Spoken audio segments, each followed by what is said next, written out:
दोस्तों नमस्कार। आज हम लोग बात करेंगे कच्छ के रण के बारे में।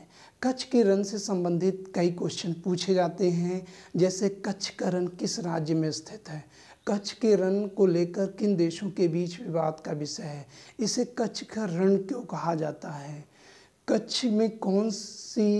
कच्छ के रण में कौन सी नदी आके सूख जाती है, ये कितनी डिग्री चैनल पे स्थित है, भारत इस भूमि को दलदल क्यों कहता है, पाकिस्तान इस भूमि को झील क्यों कहता है। इन सारे क्वेश्चनों को समझने के लिए हमें समझना होगा।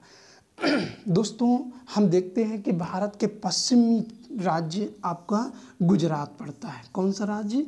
गुजरात। और गुजरात की जो सीमा है वो पाकिस्तान से मिलती है, और भारत का जो ये क्षेत्र है ये कहलाता है कच्छ का रण। ये क्षेत्र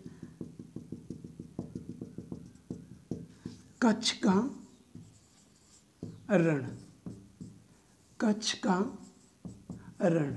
और ये जो कच्छ का रण है वो जंगली गधों के लिए जाना जाता है। किसके लिए?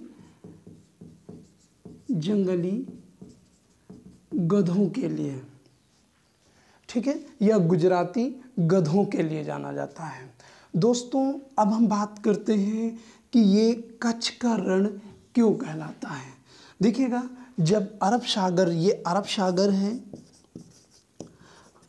अरब सागर से जब मानसूनी हवाएं उठती हैं और वो उत्तर पश्चिम की तरफ गति करती हैं तो यहाँ पर अपने साथ नमकीन कणों को लेकर उड़ती हैं, और ये हवाएं जब जैसे ही आगे बढ़ती हैं तो ये इन क्षेत्रों पे नमकीन कण छोड़ देते हैं।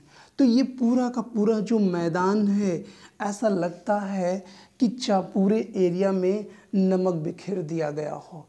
और ख़ासकर जब आप इसे चांदनी रात में देखते हैं तो मानो ऐसा लगता है कि पूरे क्षेत्र में चांदनी बिखेर दी गई हो। दोस्तों अरावली की पहाड़ी से निकलकर आने वाली जो लूनी नदी है, कौन सी? लूनी नदी, इसी कच्छ के रण में समा जाते हैं। अब हम बात करते हैं कि कच्छ के रण कितने डिग्री चैनल पे स्थित है। तो कच्छ का रण जो है ये लगभग 24 डिग्री चैनल के मध्य स्थित है, और इसी स्थल को लेकर भारत और पाकिस्तान के बीच विवाद का विषय बना हुआ है। पाकिस्तान इस भूमि को झील कहता है। दोस्तों पाकिस्तान इसे झील क्यों कहता है, तो एक समझने का मुद्दा है, क्योंकि अंतर्राष्ट्रीय लॉ के अनुसार जहाँ भी झील है या जल है या नदी है जो दो देशों की सीमा पर स्थित है, तो उसको दोनों के बीच विभाजित कर दिया गया है। क्योंकि जल एक अमूल्य संसाधन है और इसके बिना जीवन संभव नहीं है। तो जल को क्या कर दिया गया है? विभाजित कर दिया गया है। इसीलिए पाकिस्तान इस स्थल को क्या कहता है? झील कहता है। वहीं भारत इस स्थल को क्या कहता है? दलदल कहता है। दलदल क्यों कहता है? क्योंकि अगर दलदल होगा तो इस पे अंतर्राष्ट्रीय लॉ नहीं लगेगा और ये भारत के ही अधिकार में रहेगा। वैसे वर्तमान में ये पूरी तरह किसके अधिकार में है? भारत के अधिकार में है। तो ये स्थल जो है क्या है? 24 डिग्री का विवाद कहलाता है।